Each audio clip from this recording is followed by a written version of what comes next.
Diontae Johnson traded from the Panthers to the Baltimore Ravens. Interesting. Let's get started there, Trip, because I told you this as you walked up the stairs into the studio, and you are wrestling with this. You're beside yourself. Wrestling is the right word. I finally had a great fantasy football weekend myself. I told you I've been, one team does well, another does terribly. Finally had a good weekend where all my teams were doing well. Ironically, one of the things that almost all of my teams have in common is that I have Diontae Johnson on my roster. He was out this week. They said it was because of injury. Everybody knew it was because they were going to trade him, and then to walk in here and find out that he's traded to the Ravens. And I told you when I walked through the door, I don't think I like it. And then the longer I sat here, the more upset that I got for so many reasons. I mean, first of all, he's been one of the few bright spots for the Carolina Panthers this season. We know we're a bad team, whatever. This was the last year of his contract. It makes sense. But I don't think that they got the value for him that they could have. I don't. It's an 8-game rental. Yeah, 9-game rental. I get it. You got to get something for him. But I just think now that Stephon Diggs is hurt, I heard the Chargers were in the market for maybe adding a wide receiver. I just think you wait and see. I don't know. I don't know enough about what it's like to be a GM in the NFL. But I will say, I think Diontae Johnson's stock for me stays right about where it was. Interesting.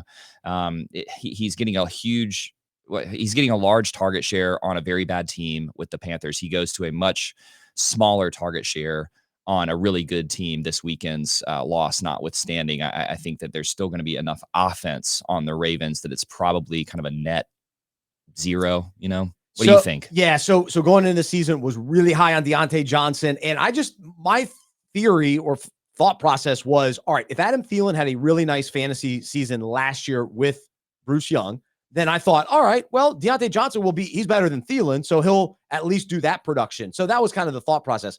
Well, then it didn't work out with Bruce Young. Andy Dalton comes in and was really targeting Diontae Johnson, and it worked out well. It's like, oh, we're loving life.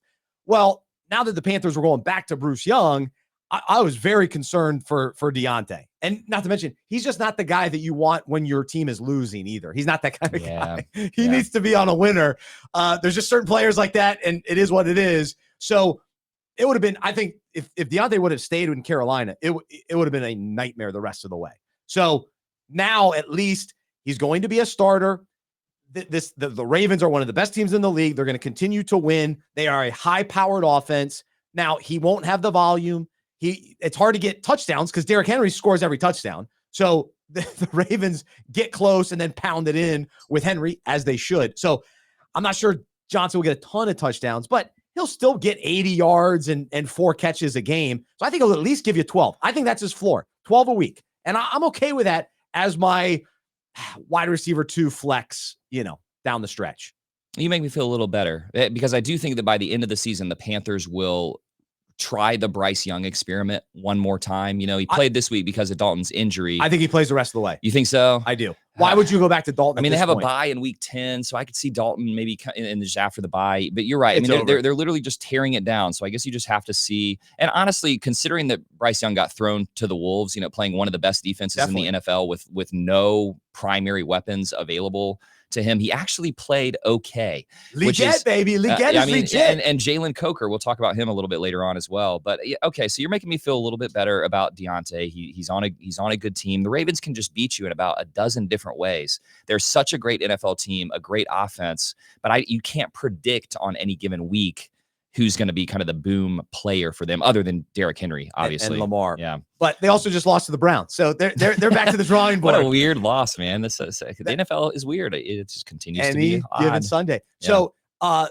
we argued this a little bit before the show. I think that Diontae Johnson is a better wide receiver than Zay Flowers. So I think he's got the chance to be the one there, and again get 6, 7, 8 targets on average type of thing. So 4 or 5 catches a game, and I like the chances for him the rest of the way. And then every once in a while he'll score a touchdown, but I'm not going to count on a touchdown for Diontae every week. Yeah. Talk about a broader shenanigan theme, okay, which is these teams that have these old alpha wide receivers and then a younger, more athletic receiver who maybe doesn't have sort of the savviness in the NFL, isn't wily enough to be an alpha receiver, but is probably more athletic than the guy who's ahead of him on the depth chart. So I think Garrett Wilson is a better receiver than Davante Adams. I think that is clear, but the Jets felt like they needed to trade for Davante to get that sort of wily, savvy veteran. It's starting to look like Keon Coleman might be better than Amari Cooper, which I did not see that coming. Khalil Shakir.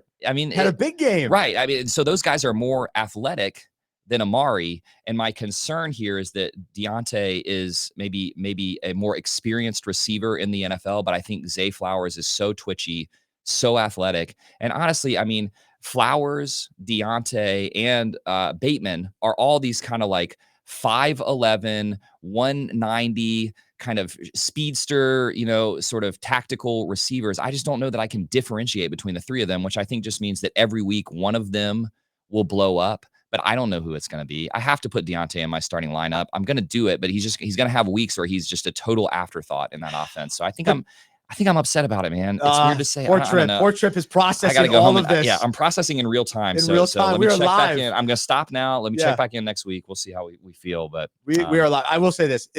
If you expect Rashad Bateman to have big games, I would not count on that. The guy drops too many passes. He's too inconsistent. He's too unreliable. So you can drop him on your teams now that they have Diontae. All right. We've said that before. Yeah. Well, no, yeah. I think you're right. And then he has the one big game and we think that, oh, wait, no. Yeah. Oh, yeah. No. I think you're right. Stop it.